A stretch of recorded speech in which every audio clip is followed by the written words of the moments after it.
Now let's move on to the next phase. वो आपके पास कहलाता है एम फेज, जिसको माइटोसिस या मियोसिस का फेज भी कहते हैं। Like we will discuss the first phase which is mitosis. Mitosis की कुछ पॉइंट्स लिखेंगे, उसकी सिग्निफिकेंस डिस्कस करेंगे, then we gonna discuss about the whole procedure, जो प्रोसेस है। We gonna talk about mitosis, और माइटोसिस के अंदर हम बात करने वाले हैं सबसे पहले माइटोसिस किन में होती है। तो माइटोसिस होती है सोमैटिक सेल्स में, जिनको हम वेजिटेटिव सेल्स भी कहते हैं, वेजिटेटिव सेल्स भी कहते हैं। ये वो सेल्स हैं जैसे स्किन सेल्स हो गए, मसल्स के सेल्स हो गए, ऑर्गन्स के सेल हो गए, अदर देन रिप्रोडक्शन जो भी कोई सेल बॉडी का होगा उसके अंदर आपको माइटोसिस देखने को मिलेगी। उसके बाद हम बात कर लेते हैं इसके आगे के स्टेप की, यानी माइटोसिस में क्या होता है, क्रोमोसोम नंबर सेम रहता है, क्रोमोसोम नंबर सेम, यानी जितना शुरू में होता है एंड में भी उतना ही रहता है। 46 होगा तो 46 रहेगा।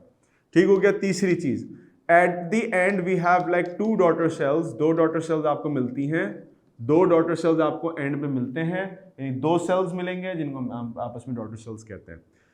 उसके बाद एक और चौथी चीज ये है कि इसकी सिग्निफिकेंस क्या है। Why do we need mitosis, significance क्या है माइटोसिस की।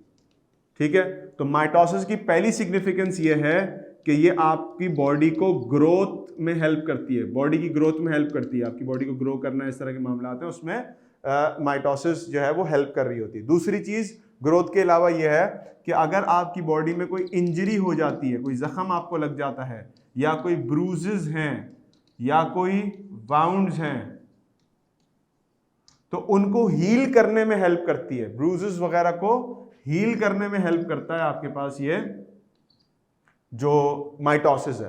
तो now we have 3 salient features of mitosis. Somatic cells में होती है, क्रोमोसोम नंबर सेम रहता है, 2 आपको डॉटर सेल्स मिलते हैं डिवीजन के बाद, और 2 हमने इसके सिग्निफिकेंस यानी इसके फजाइल मनाकिब डिस्कस किए। हमने कहा कि इसमें ग्रोथ होती है इसकी वजह से, एंड देन इंजरी, ब्रूजेस या वाउंड्स या कोई भी किस्म के आपको नुकसान या तकलीफ कोई पहुंच गई, कटपट लग गया, तो वो जो रिकवरी हो रही होती है, हीलिंग हो रही होती है, that is due to mitosis. तो माइटोसिस वाले आपके पास ये सेल्स होते हैं, बॉडी सेल्स भी कहलाते हैं, somatic cells, whatever you want to call it. Now let's go into the steps की जिसमें आपके पास डिवीजन हो रही होती है। मैं यहां पर आपके सामने कुछ डायग्राम्स बना रहा हूं माइटोसिस के लिए। बहुत सिंपल है, बहुत आसान है, बात मेजर समझोगे तो चीजें समझ जाओगे।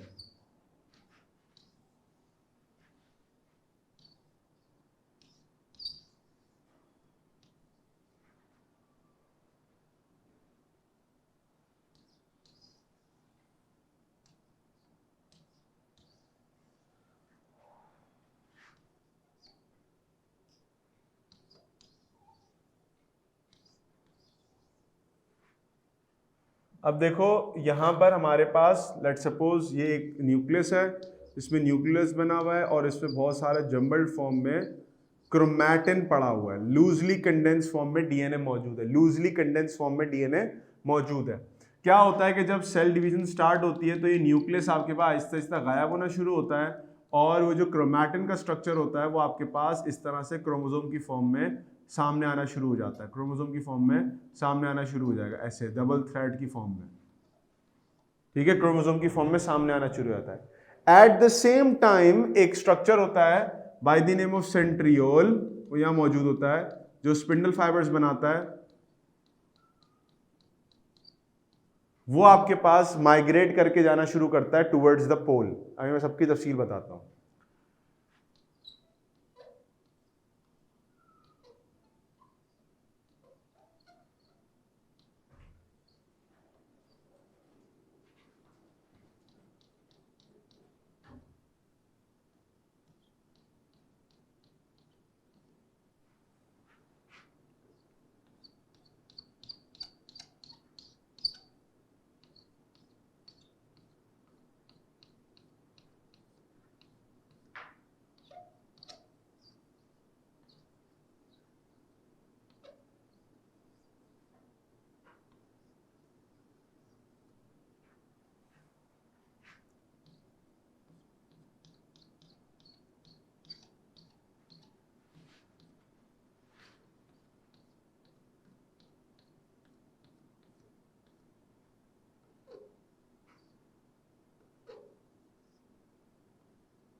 अच्छा जी, उसके बाद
अच्छा भाई, अब आपको अलग अलग से नजर भी आ रहा होगा क्रोमोसोम इस तरह से बनता हुआ। Now let's start talking about the chromosome. Chromosome में अगर आप देखें पूरी कहानी को, तो कहानी स्टार्ट हुई है एक सेल से जो कि अपनी जगह डोरमेंट पड़ा हुआ है, सुकून से पड़ा हुआ है। इस स्टेज को हम नाम देते हैं इंटरफेस का, इंटरफेस का नाम देते हैं। अब इंटरफेस के बाद क्या होता है कि इंटरफेस तो सिंपल स्टेज थी, उसमें सेल सुकून से बैठा हुआ था, क्रोमैटिन नेटवर्क था, सब कुछ था। आहिस्ता आहिस्ता न्यूक्लियर मेम्ब्रेन खत्म होना शुरू होती है, you can see dotted lines मैंने बनाई है। और एक स्ट्रक्चर हम पहले पढ़ के आ चुके हैं, सेंट्रियोल, जिसके अंदर 9 कॉर्नर्स थे, सेंट माइक्रोट्यूब्यूल से मिलकर बना था, इफ यू रिमेंबर, और वो आपके पास स्पिंडल फाइबर्स निकालता है। वो कोनों पे जाना शुरू करते हैं, एक होता है डिवीजन करते हैं 2 की फॉर्म में, एक ऊपर जाता है एक नीचे आता है, और वो धागे निकालते हैं। एट द सेम टाइम वही जो क्रोमैटिन धागे थे, अब वो कंडेंस होकर आपके पास क्रोमोसोम की फॉर्म में आना शुरू करते हैं। और अल्टीमेटली ये होता है कि पूरा न्यूक्लियर मेम्ब्रेन खत्म हो जाती है। अब आपके पास ये जो क्रोमोसोम्स हैं ये पानी में यानी साइटोप्लाज्म में तैरना शुरू कर देते हैं। This was your interface, this was your early prophase, इसको हम कहेंगे अर्ली प्रोफेज। और ये हो गया आपके पास लेट प्रोफेज, लेट प्रोफेज हो गया। लेट प्रोफेज के बाद क्या हुआ कि आपके पास ये नीचे आए, और नीचे इस अंदाज में आए कि क्रोमोसोम्स ने अपने आप को ऐसे इक्वेटर पे अरेंज कर लिया, इक्वेटर के ऊपर अरेंज कर लिया, और साथ ही साथ ऊपर और नीचे सेंट्रियोल चले गए, जो स्पिंडल फाइबर्स धागे जो थे इनकी तरफ आना शुरू हो गए।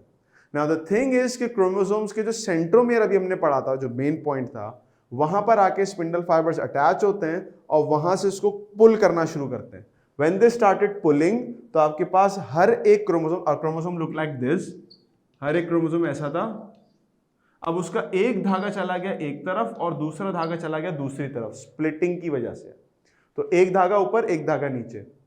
अगर हमारे पास 4 क्रोमोसोम्स थे डबल स्ट्रैंडेड, तो अब क्या हुआ कि डबल स्ट्रैंडेड में से आधे ऊपर यानी आधा, एक धागा ऊपर एक धागा नीचे चला गया। फिर क्या होता है कि इनके, अच्छा ये जो अरेंजमेंट वाला है इसको हम कहते हैं मेटाफेज, और जो स्प्लिटिंग वाला फेज है इसको हम कहते हैं एनाफेज। स्प्लिटिंग वाला फेज क्या कहलाता है? एनाफेज। एंड आफ्टर दैट हर एक थ्रेड के अतराफ में न्यूक्लियर मेम्ब्रेन बनना शुरू होती है और न्यूक्लियर डिवीजन खत्म हो जाती है। यहां पर माइटोसिस एंड हो गया। After mitosis we have a cytokinesis stage, जहां पर साइटोप्लाज्म डिवाइड कर लेता है इसको, साइटोकाइनेसिस स्टेज। ठीक हो गया। Now we have total 4 stages in mitosis: prophase, metaphase, anaphase and telophase. Interphase एक अलग स्टेज थी, और साइटोकाइनेसिस माइटोसिस के बाद होने वाली स्टेज है। क्लियर हो गई बात? Let me tell you this one more time. Cell, nucleus के अंदर क्रोमैटिन, कंडेंसेशन स्टार्ट हुई, अर्ली प्रोफेज, सेंट्रियोल्स कोने पे जाना शुरू करते हैं, अल्टीमेटली क्रोमोसोम्स कंडेंस होकर बाकायदा सामने आपके पास विजिबल हो जाते हैं। उसके बाद they start arranging themselves in the equator है, वो ऊपर नीचे वाले पोल्स हो गए। तो नॉर्थ पोल साउथ पोल पे सेंट्रियोल चले गए, बीच में इक्वेटर पे आपका क्रोमोसोम आ गया। You have that chromosome. अब क्या होगा कि वो उसको जाके पकड़ेंगे and then they start ripping them apart. आधे आधे हिस्सा ऊपर चला गया, आधा हिस्सा नीचे आ गया। हर एक क्रोमोसोम के सेट के अतराफ में न्यूक्लियर मेम्ब्रेन दोबारा वापस आ गई और फिर सेल के दरमियान में शिगाफ पैदा हो गया, साइटोप्लाज्म डिवाइड हो गया, दो सेल्स अलग अलग बन गए। उम्मीद है ये बात समझ में आ गई होगी। अब आते हैं जरा टेक्निकल बात के ऊपर। वो टेक्निकल बात जो बहुत इंपॉर्टेंट है समझना, वो है क्रोमोसोम नंबर की। क्योंकि यहाँ पर जब हम छोटे थे, मैं खुद भी छोटा था, तो वहाँ बहुत प्रॉब्लम हुई मुझे समझने में कि हाउ इज दिस पॉसिबल कि अगर ये एक क्रोमोसोम है और ये एक क्रोमैटिड है तो यहाँ पर तो क्रोमोसोम नंबर हाफ हो गया। क्योंकि अभी हमने यहाँ पर ये बात समझी शायद मोस्ट प्रॉब्ली कि अगर ये 4 क्रोमोसोम है तो ये 4 क्रोमोसोम स्प्लिट हो गए, क्रोमोसोम का आधा हिस्सा ऊपर चला गया, आधा हिस्सा नीचे आ गया। अब अगर मैं सेल में गिनूं तो इस सेल में मेरे पास वैसे तो 4 क्रोमैटिड्स हैं, बट अगर मैं 2 क्रोमैटिड को मिला के क्रोमोसोम बनाऊं, 2 क्रोमैटिड को मिला के क्रोमोसोम बनाऊं, जो आमतौर पर हमें बताया जाता है कि 2 क्रोमैटिड को मिलकर एक क्रोमोसोम बनाया जाता है, तो इस तरह से मेरे पास कितने क्रोमोसोम हो गए? 2।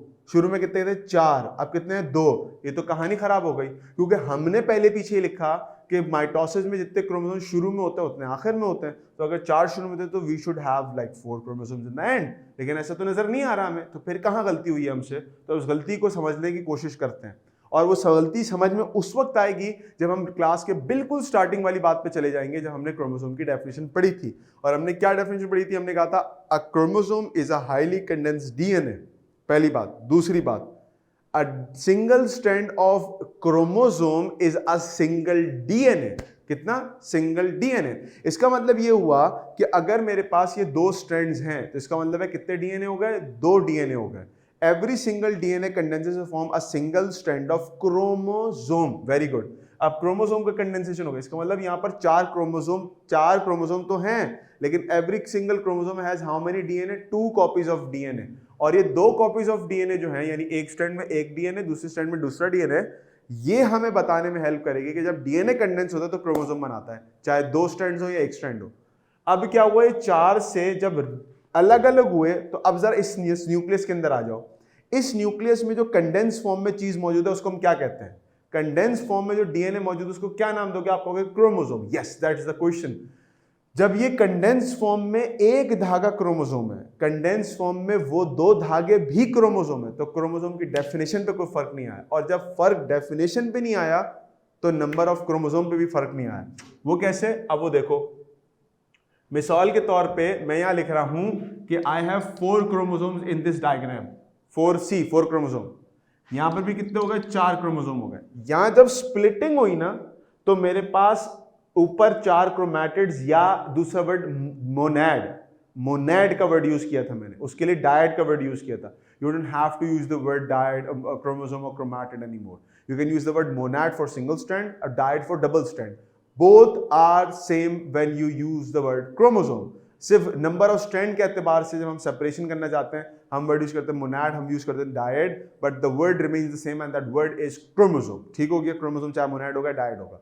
अब ये मोनैड क्रोमोसोम्स हो गए हमारे पास। कितने हो गए टोटल? 1 2 3 4 5 6 7 8 मोनैड क्रोमोसोम। मोनैड लिख रहा हूं मैं यहां पर। ठीक हो गया? Moving on to the next one. एक न्यूक्लियस के अंदर हमारे पास 4 क्या है? Monads. Monad is what? A chromosome. तो हम जब यहां पर बात करते हैं कि 4 मोनैड्स यहां पर हैं, 4 मोनैड्स या क्रोमैटिड्स या क्रोमोसोम्स यहां पर हैं, तो पता ये चला कि जब ये सेल डिवाइड भी कर जाएगा तो ऊपर वाले सेल में 4 क्या होंगे? मोनैड्स। Monad is what? क्रोमोसोम। शुरू में कितने थे? 4 क्रोमोसोम। आखिर में कितने? 4 क्रोमोसोम। फर्क किस चीज में आया? शुरू में थे 4 डायड्स, 2 स्ट्रैंड वाले क्रोमोसोम। आखिर में क्या रहेगा? 4 मोनैड्स, 1 स्ट्रैंड वाला क्रोमोसोम। मेरी बात क्लियर हो गई? 4 dyads, 4 monads, but the thing is same. Monad and dyad क्या होते हैं? They are chromosomes. तो नंबर ऑफ क्रोमोसोम इस तरह से कांस्टेंट रहता है। जब तक हम डेफिनेशन को समझेंगे, नई बातों को क्लियर नहीं करेंगे, हमारे लिए इन चीजों को समझना मुश्किल होता चला जाएगा। तो माइटोसिस में हमने 2 बातें की।